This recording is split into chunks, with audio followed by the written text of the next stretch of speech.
everyone.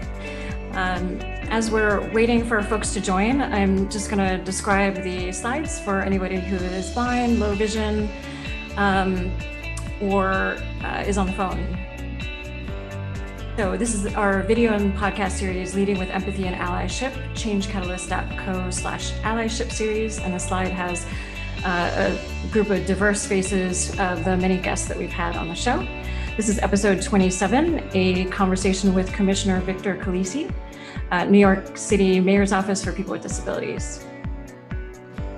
And this is created by Change Catalyst, changecatalyst.co. It has our logo on it, which is black, red, and white. And thank you to Interpreter Now, interpreter-now.com, for sponsoring our ASL interpreters. Kalina Anderson is here today. We have a code of conduct. You can find more at tcin.co/COC. Just be kind, practice radical inclusion. We don't tolerate harassment. And the next episodes coming up, we have November 24th, the emotional tax and the role of inclusive leader with Andrea Tatum at Catalyst Inc. and the future of belonging on December 1st with Kat Gordon. And our podcast is available on pretty much any podcast platform, from SoundCloud, Google Play, Apple, iTunes, Spotify, etc. All right.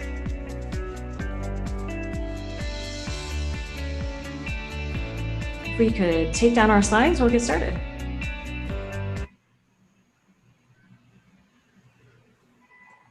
Awesome. Well, welcome everyone to Leading with Empathy and Allyship. This is a live event and podcast series. I'm your host, Melinda Briana Epler, the founder and CEO of Change Catalyst, where we build inclusive innovation through training, consulting, and events.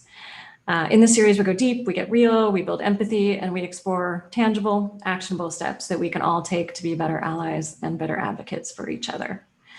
So as you join us today, please introduce yourself. Let us know where you're tuning in from, who you are, what your role is, anything you want to share, that would be great. And I invite you to also just continue to engage with us during our time together. So today we're speaking with Victor Calise, Commissioner at the New York City Mayor's Office for People with Disabilities. Welcome. Thanks for having me, Melinda. Yeah, my pleasure. I'm just going to go over a few logistics and then we'll jump in. So on screen, we have an ASL interpreter, Kalina. Our interpreters are sponsored by Interpreter Now, which is a deaf phone company we're really proud to partner with. And I realized, apologies, Kalina, I'm speaking really fast at the beginning. I say this every week. That's one thing that we have to remember when we have interpreters. And Maggie is behind the scenes also captioning and typing away. So this is live captioning, live cart captioning. So if you want to open closed caption at the bottom of your screen, and then you can adjust it as you like there. Thanks, Andy, for introducing yourself. So thanks to our team, Renzo, Sally, Antonia, and Juliet, who, among other things, are monitoring the chat and behind the scenes doing lots to make this all happen. So yeah, use the chat for your aha moments and let us know what's resonating for you. And then if you have questions, we'll definitely spend some time with questions toward the end. So please use the Q&A function for that so we can find them easily. Awesome. So Commissioner, could we first start by talking about your story? Where did you start? How did you end up here doing this work that you do? Yeah, it's an interesting spin, but first I want to thank Change Catalyst team for having me here. Melinda, thank you for having me as well. And then I apologize to the interpreters ahead of time. I'm going to try to talk slow, but being a quick talking New Yorker, it's a little tough. But nonetheless, thank you everyone. A pleasure to be here. So yeah, I go back some time. I've been in government for 14 years, but if I go all the way back, I was a plumber before I was injured in a spinal cord injury. So I was a plumber when I was a kid, come from a big blue collar background. And one day I was riding my bicycle. I flew over my handlebars into a tree when I was downhill mountain bike riding, and I broke my back. That left me paralyzed from my chest down. I'm a T6 paraplegic. And at that point, I really didn't know what my life was going to be. I knew I couldn't go back to doing what I wanted to. And I was actually nervous. Didn't know how to identify with disability, really didn't know what disability was, because I just was fortunate. Well, I didn't have a disability growing up. I wouldn't say I was fortunate, because I am happy for my disability. And I think it's the best thing that's ever happened to me. And I'm grateful for it in lots of different ways. So I went back to school and got my bachelor's degree in sports management. And that sports management degree I leveraged in adaptive sport.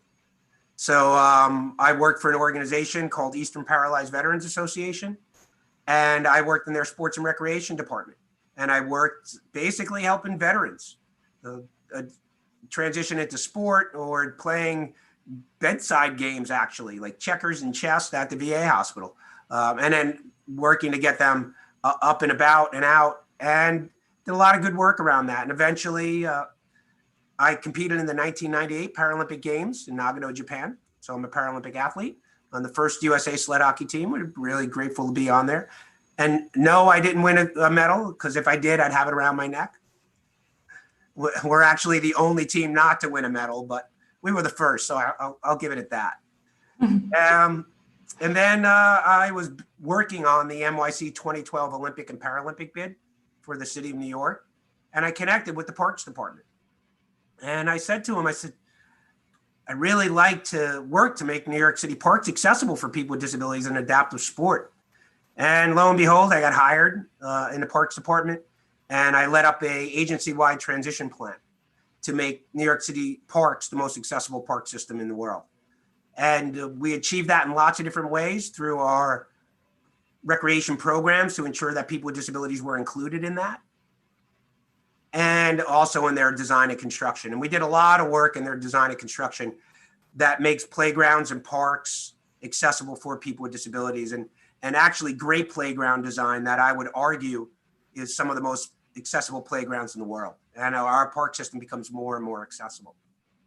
And I was lucky enough to be noticed and put forward for a job here at the mayor's office under the Bloomberg administration back in 2012.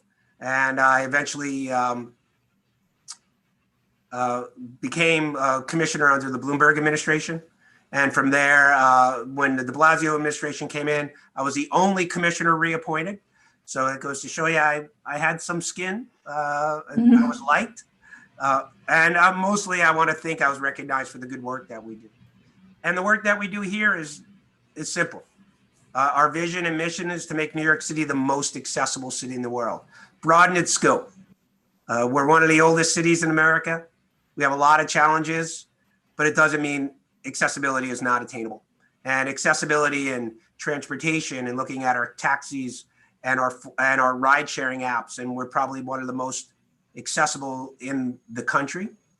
Our park systems, our Department of Transportation, and working to make our streetscapes more accessible. Our cultural plan to ensure that people with disabilities can get into cultural institutions, are hired by cultural institutions, and disabled artists. How do they get represented in that scope, as well as employment, ensuring that people with disabilities are employed in New York City. Very important, because 79% of people with disabilities from the working age of 16 to 64 are jobless, and we have to do something about that. Financial empowerment, our Empowered New York City initiative to ensure that people have access to financial counseling, and accessible smart cities and everything the city has to offer. So that's kind of my path to where I am now, Melinda. I hope I didn't go on too much. No, it's great. It's great. I mean, you're looking at this at an ecosystem level, which I think is really important. And even when we're working in our workplaces, I think making sure we're looking at the whole ecosystem is very important. And I appreciate you sharing your story. Could you actually talk? Could you say what accessibility is, what it means to you? Yeah, accessibility is a pretty broad term, and I hear it in so many different ways.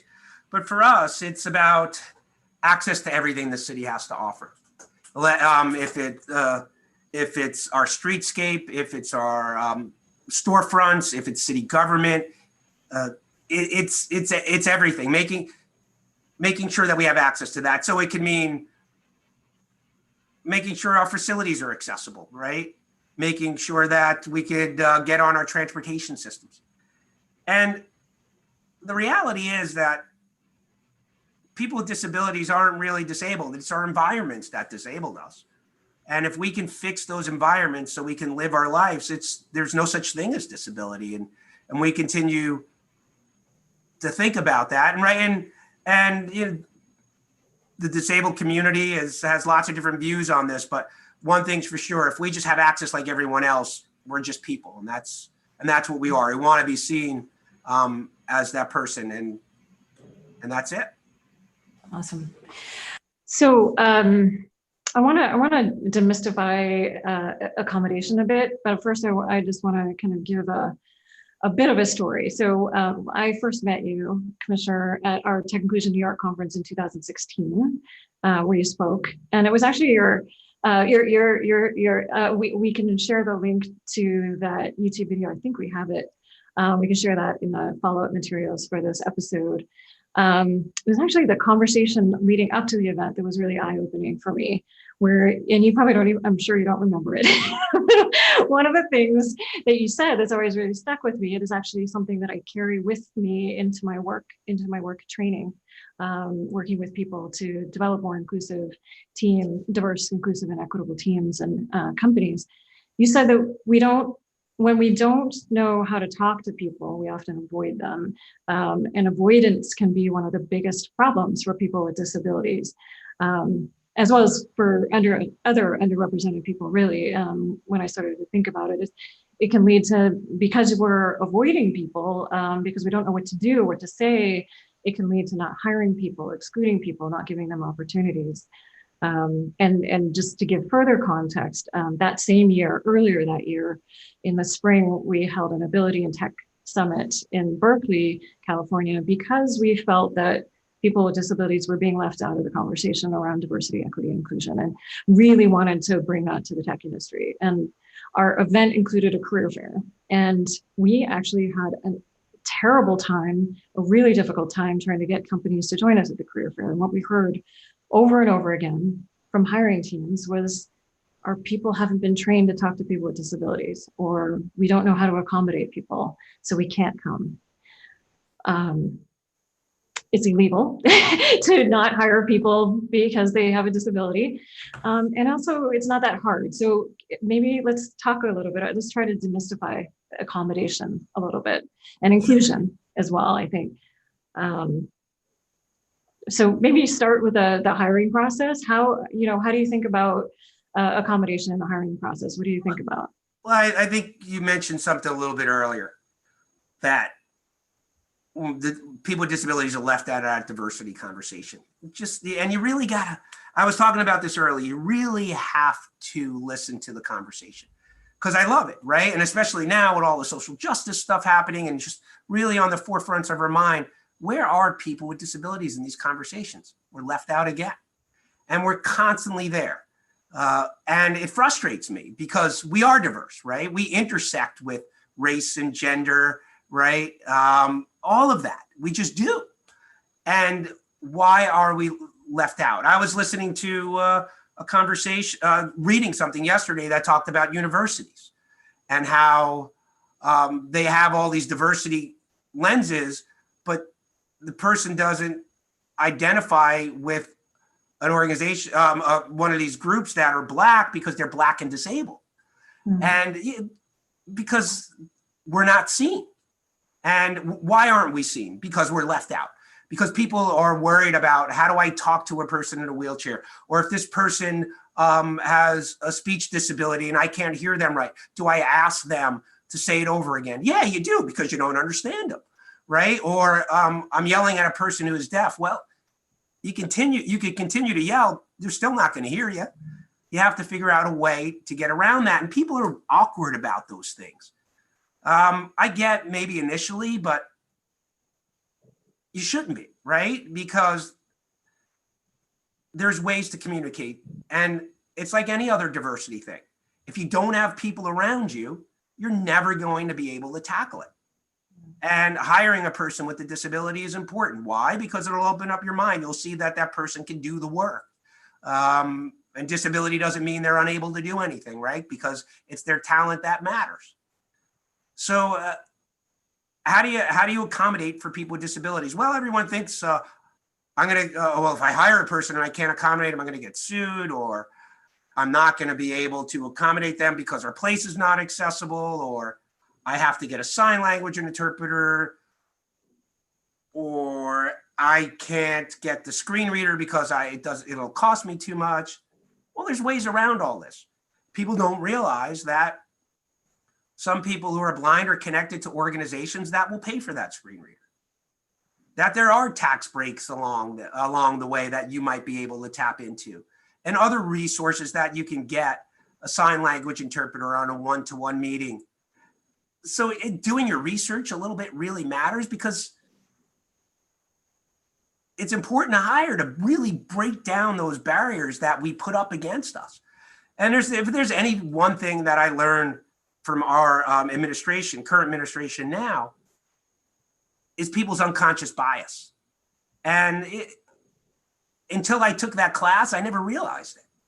And once I did, it's like, well, that's the reason why I think that way, right? Because we grow up a certain way, or in a certain neighborhood, or we're around a certain environment, and we're kind of told through that you're supposed to think that way. But once you start opening up your world and then realizing it, and then recognizing why you have that unconscious bias, then you're really able to move forward. And accommodations are part of that. I'll give you an example in my office. I have a little person that works in my office. The accommodation that they need is a stool so they can look over the cubicle. What does that cost? $10? We've been able to implement programs here that we're able to connect people to American Sign Language on our streetscape through our Link NYC, which is an accessible kiosk that's on the street where you can get interpreters. We created an American Sign Language direct program. We added text to 911 systems that are allowed there. So we're really breaking down all these barriers so people can have access and accessibility to our city. Yeah, so, I can't. We can't say enough that just ask. It's okay to ask. What do you need? I have a friend who's deaf. When I first met him, was at our very first Tech Inclusion conference, and he advocated for himself to have ASL interpreters at our event, and I wanted to talk with him actually about our Ability in Tech Summit, and I realized I didn't know how to arrange a call with a deaf person. I just didn't know, and so it took me a lot longer than I should have. And I finally realized, I could just ask him. So I asked him, what is the best way to connect with you? And he said, oh, any chat platform is fine. And it was just, that's something we already have. It's not an issue. It was not a big deal. It just, we just have to ask. Yeah, that's funny, because like people with disabilities, they have the solution. They know. Yeah. and we want to be asked, right? And that's it. Yeah, you're spot on. Yeah.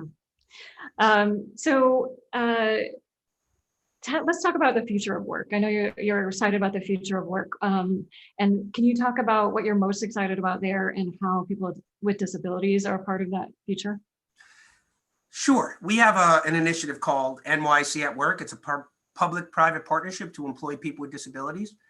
And we've been working across lots of different areas to make sure that people with disabilities are connected to high-growth sectors, such as hospitality. Well, that's looking a little different in our COVID world.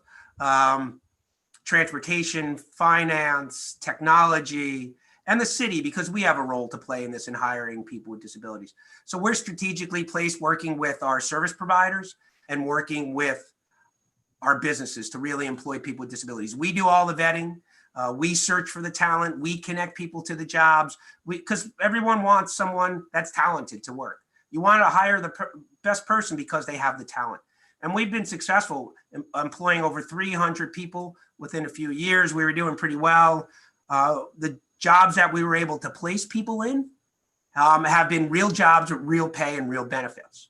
And with that, we haven't seen too much of a downturn in this economy. We don't know what's going to happen later on because they're real sector jobs, and we're really excited about that. And but what excites me the most is this platforms that we're on now. For far too long, people with disabilities wanted to work from home, and we've constantly heard no, no, no, no, no. Especially in city government, we've heard that a lot. Then all of a sudden, we turn on a switch, and the next day we have 400,000 employees working from home. We're like a little over 300,000 people here in New York. And it's a new opportunity, right? Because everybody now has that accommodation, right? We were talking about accommodations before. What's the accommodation? Working from home. How many, and here's another comment. I'm going to piggyback on the accommodations thing just because we were talking about it earlier. You know what an accommodation is? It's like, how many times is a parent asked that they can leave because they had a sick child at home, or they had a baseball game, or a recital to go to after work, right? That's an accommodation, right? Those things are simple. They're easy to do. Now the work from home platform is easy to do as well. So I'm hoping this just really elevates that of people with disabilities that didn't have the opportunity to get to work because of their disability, didn't allow them to for transportation reasons or immune reasons, right? Whatever that may be, now that's that opportunity. And it's important, right? Because people with disabilities live in poverty, and a way to get them up from poverty is through work. So I am excited about this work from home initiative. I do have some concerns though about it, about leaving some people behind. Mm-hmm. What do you mean? So these digital platforms, again, are wonderful and a great way to connect them. And today you have Uber accessibility here because you got the sign language interpreter and you got the cart in there. Thank you for that. And you describe the slides. And oh, by the way, I am a white male in a wheelchair with a blue jacket, a blue shirt, a pair of glasses, and graying hair, and a background that is beige with a map behind me. Sorry, I want to describe myself. So these platforms and the recognition of this is important. But I mentioned people with disabilities live in poverty. So how are people going to get connected devices? How are they going to get the internet services that's there? So I'm concerned about that in a big way because we don't want to leave people behind. Originally, when we started, we had a weekly call with all of our constituents around the city, and anyone can call in. And then right away, we realized that we weren't having the dial-in because we were leaving a segment out. So I want to ensure that people with disabilities can get that access and have that. I'm hoping that in the new federal administration, the Biden administration, that they really look at broadband in a way that connects people with disabilities to the resources that they need so they can have these opportunities just like everyone else. So it is a concern for me. Yeah. That digital divide that we're creating. Yep. Anything else you're seeing that, we talked about the effects of COVID-19 a bit with Tiffany Yu back in episode 5. Are you seeing any other impacts on disabled people in particular during the pandemic? Well, I think in the beginning, there were a bunch of things that we saw, and I'll go over them a little bit. Healthcare, getting healthcare was number one. The rationing of care was an issue. Am I going to get a hospital and be judged over someone else because I have a disability and they don't Would they look at me and not give me the care that I need? So that was on the forefronts of our mind, that we were working with our New York State Commission on Human Rights. So we were thoroughly involved in that. The distribution of protective equipment, and we were able to stand up services here in the city rather quickly to ensure that people with disabilities had access to that. And also their healthcare workers had it as well. So we were able to have a delivery system where we were able to get that out.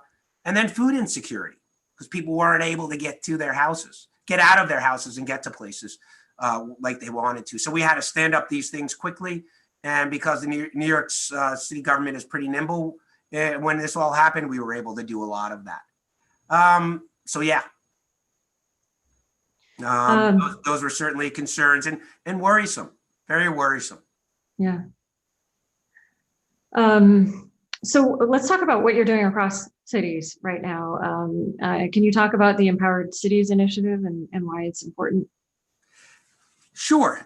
We originally started, we have a very complicated Medicaid system here in America, and it disenfranchises people with disabilities from going back to work if they choose to.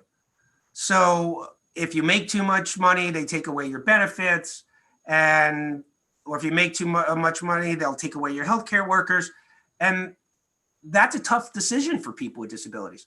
So sometimes they just rather figure out ways to make ends meet because they want to have their healthcare workers that allows them to perform their activities of daily living, and they need their medical so they can get their doctors. So I'm hoping in the new administration that this gets addressed because there is a lot of talk about that.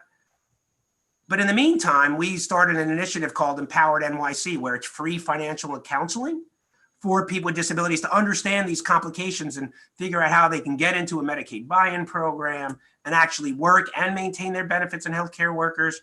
So we were able to stand this up here in New York through city community development, City with an I, that was able to really help us put this through where New Yorkers can get free financial counseling. And when we did that, City was really interested in expanding this to other cities, such as Chicago and Boston, Los Angeles, and San Francisco with New York.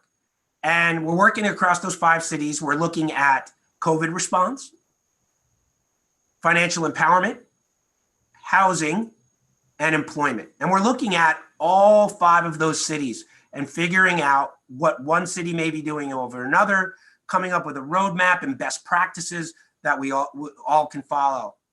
And along with that, we're going to be building a website that will be able, and we're doing that right now, and hopefully by the end of the year, we have it up where people can go and see what each and every city is doing. Really important to really drive this forward because there are about 14 of these offices around the country. And we have to really connect and make sure that all of them are empowered to be able to serve their constituents. Yeah, and really to share best practices and learn from each other. That's great. And what are the 5 cities? Chicago, Los Angeles, San Francisco, Boston, and New York. And can you talk more specifically about some of the things that you're working on within the initiative? Yeah. So again, looking at our employment piece, Yeah. And seeing how we could all employ people with disabilities. Mm-hmm. Looking at housing, because in New York City, I'll start from here. 7% of the all new affordable housing that is built is set aside for people with disabilities. So to get that, you have to meet an income requirement. And people with disabilities don't meet that income requirement because their Medicaid, or Social Security disability benefits keeps them under that benchmark. So we have to. That's how come Empowered Cities is important, or Empowered NYC, because we could figure out how to raise a person's income, and so they can get into that affordable housing. So all of us do a different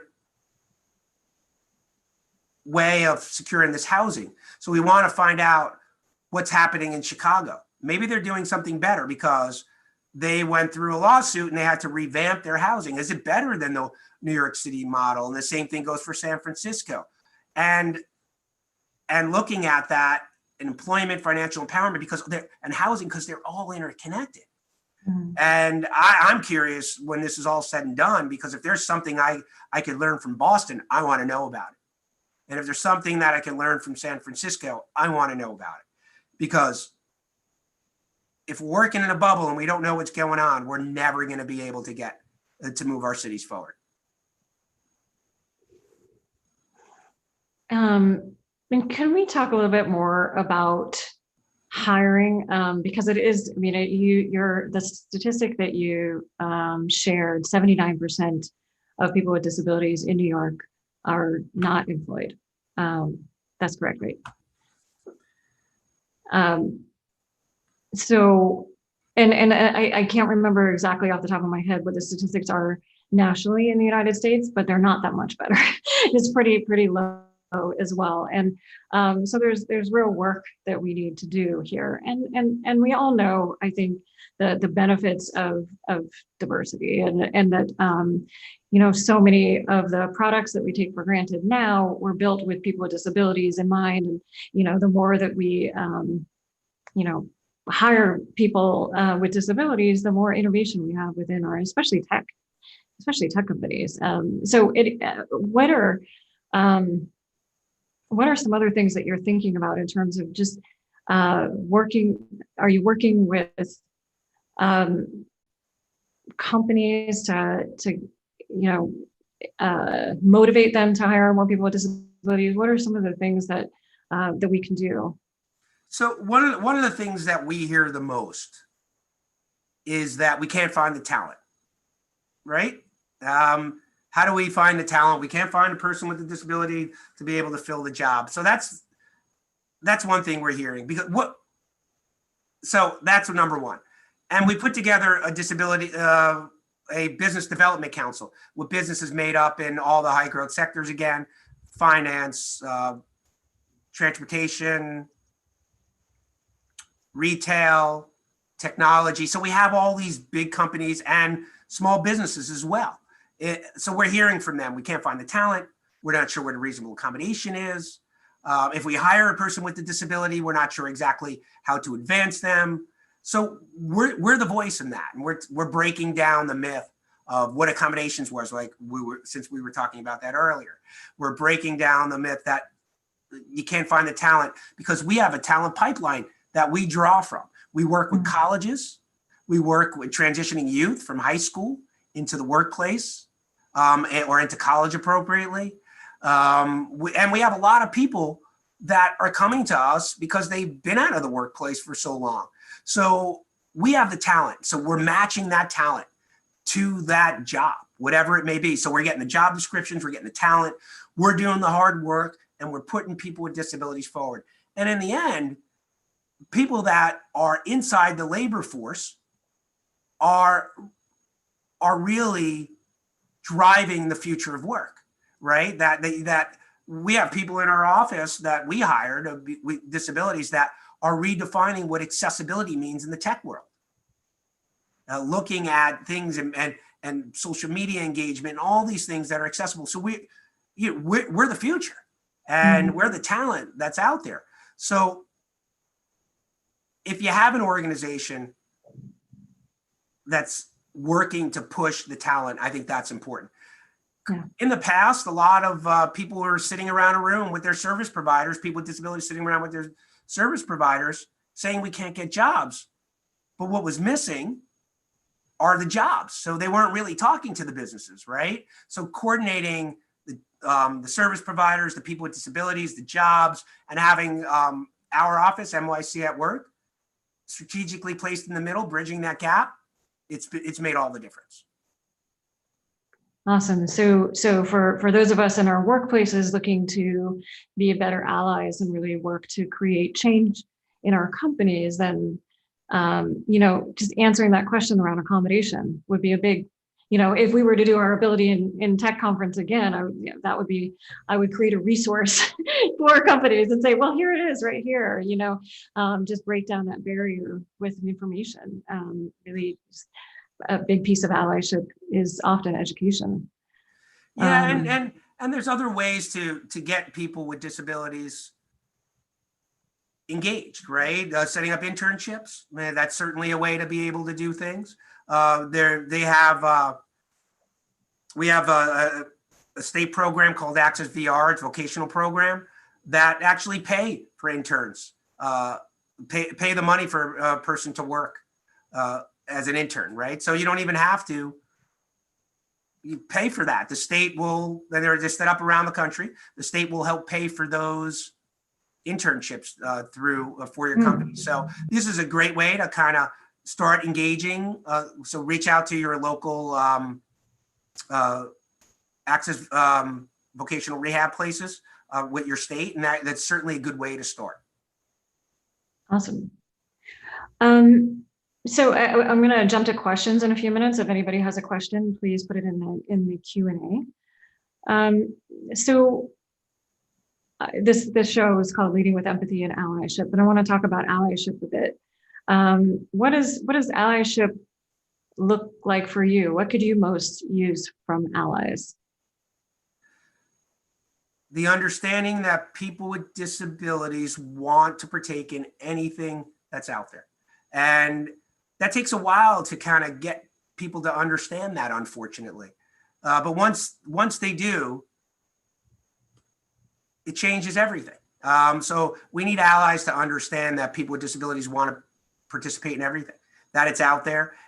These platforms, once again, have given ways into spaces that people have never had. We've been able to hold online classes during this pandemic, of workout classes, concerts, museum tours that were never available before. So these are extraordinary things that are happening, and people see this. They see this as a way to attract new clientele, right? Mm-hmm. Also raise their revenue. And just the engagement is extraordinary. And just, I've seen it click on so many people's minds about what it actually means to add accessibility. And I'll give an example of the Central Park Conservancy here in New York. Advocating years ago when I first started in government for accessibility, because I worked in the Parks Department, as I mentioned. And I was talking to one of the designers and about accessibility, and he'd do what I asked, but it wasn't until one day that he met with a constituent. And all of a sudden he realized that their daughter had a disability, and movement changed the way that she behaved. And when he was actually able to see that adding an accessible swing made all the difference, it clicked with him. And I will tell you that the Central Park Conservancy and all their design that they do now, which is one of the biggest and most beautiful park in the country, goes over and beyond accessibility codes and standards now. Just because of that one instance, and now they're such an ally with us that everything they do has a disability lens on it. So that clicked automatically, and it's so great to be able to get into the park and know that they care about the people that come through it. Awesome. We're celebrating this year the 30th anniversary of the ADA, the Americans with Disabilities Act. And in addition to all the people with disabilities that spent years and years and years and years of work, there were allies that were a part of that as well. And I mean, that's really a crucial point in our workplaces and also in policy, because frankly, the ADA is the bare minimum. There's a lot more that needs to be done, right? Yeah, and if you think about disability, we're rooted in the civil rights movement, and even the civil rights movement needed allies to move it along, right? And we needed the civil rights movement of the 1960s to move forward for ADA. So there's always allies along the way. It's just about how we engage and connect and move policy forward. Yeah, yeah. Can you think of a time when an ally has really made a difference in your life personally? I know I didn't prompt you ahead of time, so you can take a moment to think about it. And in the meantime, y'all, if you have questions, if you have thoughts, please put them in the Q&A for us so we can find them. Yeah, I think when I worked for the Parks Department, the commissioner at that time gave me the ability to move forward in my job and really push for an effective change, and then eventually put me forward for this job. So it was certainly an ally that helped. And the great thing is, in the positions where he is now, he leans on me for accessibility questions. So there's that allyship both ways. So it's not just a one-way street; it's a two-way street. Awesome. So as you're kind of looking to the future, for the future of work for people with disabilities, the future for people with disabilities in the workplace, what else comes to mind? What else are you thinking about? Kind of, what else is really important for us to be thinking about in 2021 and beyond? So, when you're connecting with people with disabilities, I think I just want to add to what we were saying before. You don't have to have all the answers, just the confidence to start the conversation, just like you did for that person who's deaf, right? How do I communicate? So I think that's really important. Not knowing that you don't have to have the answers, you just have to have the willingness to move forward.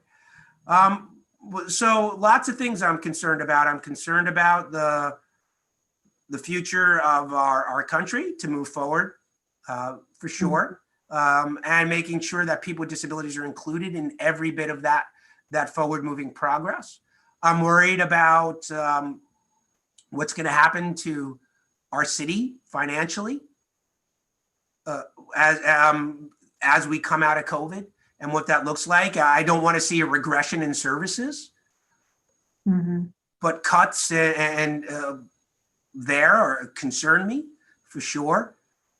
And these are real things, and I'm worried about how the distribution of the vaccines going to be distributed to people with disabilities. It appears that we're getting closer to that.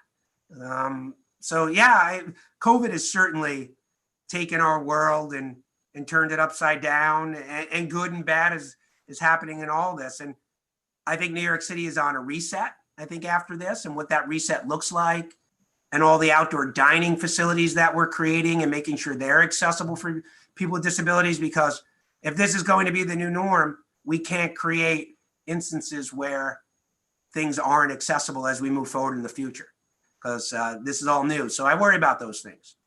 Yeah. I have, walking through the streets of San Francisco, the new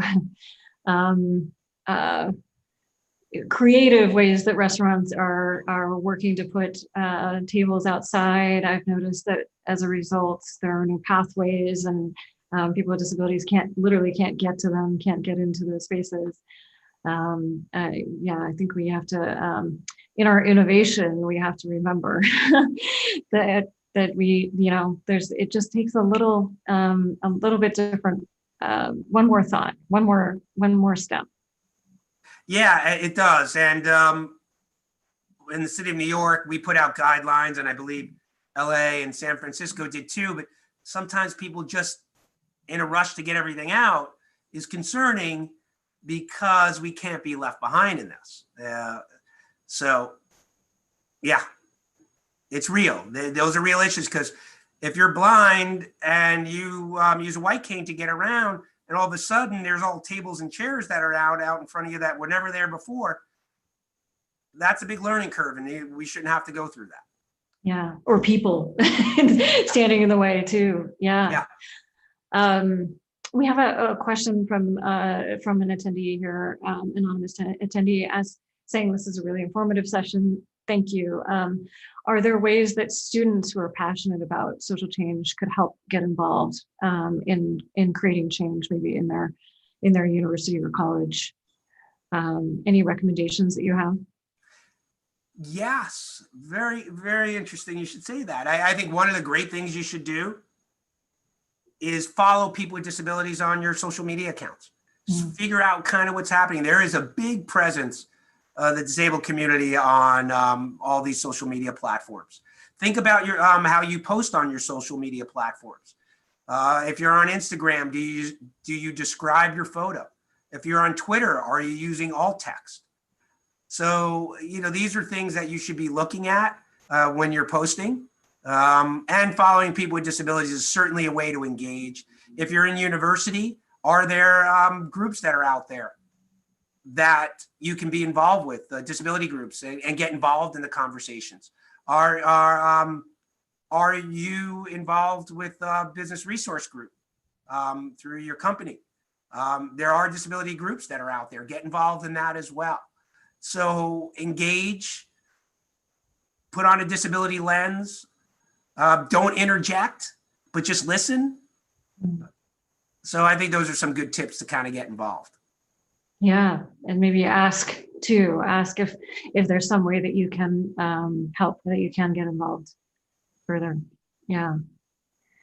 And also we put alt text on our Twitter messages and our and image descriptions in our Instagram account. So if you want to check ours out, with examples, we'll also put we'll also share some links following this episode on our website too, where you can learn how to do that effectively. It's simple.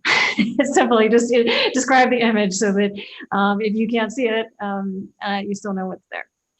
So yeah, it's not that hard. It's really yeah. Darren has more of a comment than a question earlier in the chat that I thought was interesting.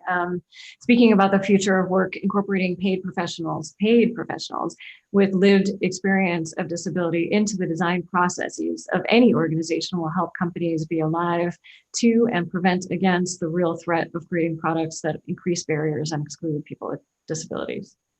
Yeah, that's true. How many times I've heard the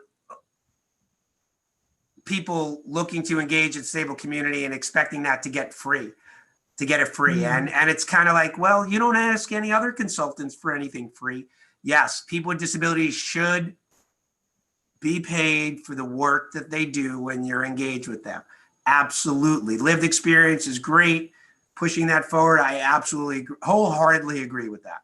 And we do that when we're asking people to speak for us as well. Sometimes we'd like to pay more, but we're city government, so we can only pay so much. So that kind of, in a way, hurts us. But nonetheless, we always look to pay the people that come into our work, for sure. Awesome. And we had a great discussion at Tech Inclusion this year on inclusive design and how to use that effectively. So we can also share that link if you want to know more about inclusive design practices and how to do that well. We have a question from Kate. Can you talk a little bit about digital access, about how digital access has become more important in recent months? Has New York been able to pivot in some services to increase access? Yes, we've pivoted a lot. So when this all hit, we had to connect with the community, as I mentioned earlier.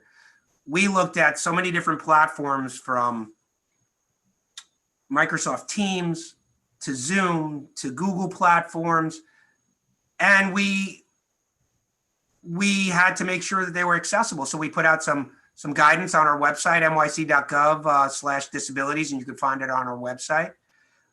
So we broke that down about the accessibility in each platform so people can make the decision of what they needed to do, how to embed sign language, how to add cart. So we moved quickly on that.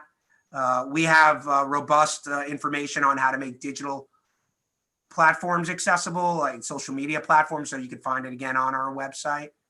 Also, we worked with our Department of Education to make sure that every kid with a disability that needed Wi-Fi and connected devices got that, and made sure those digital platforms were accessible so they can get their related services like speech and occupational therapy and physical therapy So we certainly we dove really deep into all of this. We had to make sure that our maps for food delivery were accessible for people with visual disabilities. So we have a team in-house that looks at everything, and we had a lens on accessibility from the get-go.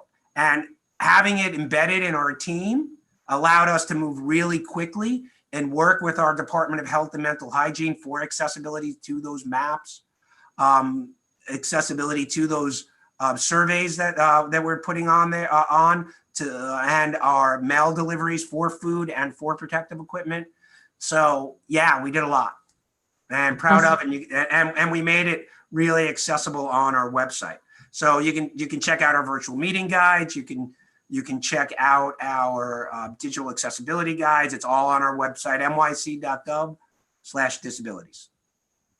Awesome. I see Jonathan in the chat who shared the accessible virtual meeting guide as well. We'll share that on our website too when the podcast comes out next week. Excellent. MJ asks, are you working with developers, architects, and city planning for more universal design in building and housing? For example, wide doors in most new buildings, not only in the 7% of affordable housing, but in most planned new construction. Yes, when the city is building things, we have an accessibility lens on it. When private developers are building things, it doesn't, we don't have so much say about what goes on. So we affect that in lots of different ways. Number one is sometimes it's built in connection with the city. So people come through our office and ask for advice on accessibility. And of course, we go over and beyond the accessibility codes and standards. And we chair the portion of the New York City Building Code, the accessible portion, Chapter 11 here. So I am the chair of that committee. And we're looking at that with accessibility and embedding everything that we can that goes over and beyond accessibility where we can, or at least meets the minimum code. We did some great stuff on housing. So any new affordable housing that's being built, or housing in general in New York City, buildings that go up, we have a type B plus unit, and they're adaptable units, meaning that it's built with accessibility.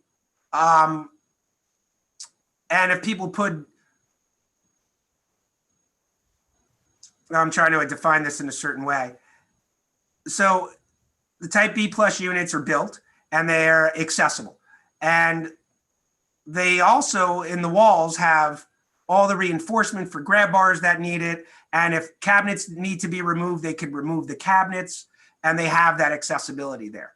So they're adaptable. So you can adapt it to accessibility at any given phase. So pretty exciting to be able to have that. So technically there's accessibility in these apartments. You could change a door swing so it moves out instead of in the required door space.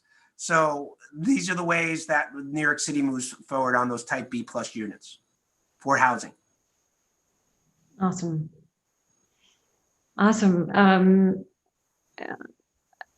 Great. And I think I'm just looking at Darren's comment here. Anyone interested in accessible and inclusive smart cities might want to follow Smart Cities on Twitter. Any other resources that you would recommend for people to learn more about accommodation, accessibility? Yeah, some of the tech stuff, there's a lot of companies doing some great things. There's some World Enable that's doing some good stuff on this. Victor Pineda's group, which I'm pretty sure you know of. So they're doing some good stuff. There's an organization out there called G3ICT that's doing some good stuff on web accessibility. Certainly Smart Cities, check it out. And just look on disabled Twitter. It's all out there. I mean, front and center, in your face, no holding back. I'm a person with the disability, and I want it all.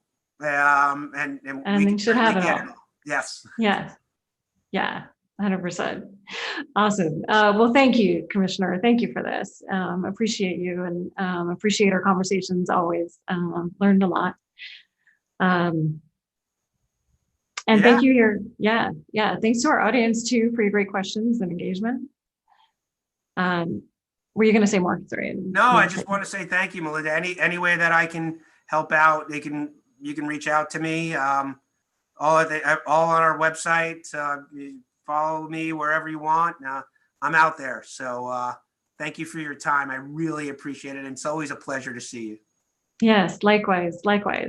And so we'll share links to many of the resources that we talked about once we release the podcast next week. You can go to our website, changecatalyst.co/allyship series to see those links. And if you want to learn more about inclusion for people with disabilities, we did talk about it in episode 23 with KR Liu and episode 5 with Tiffany Yu, both amazing leaders in this work as well.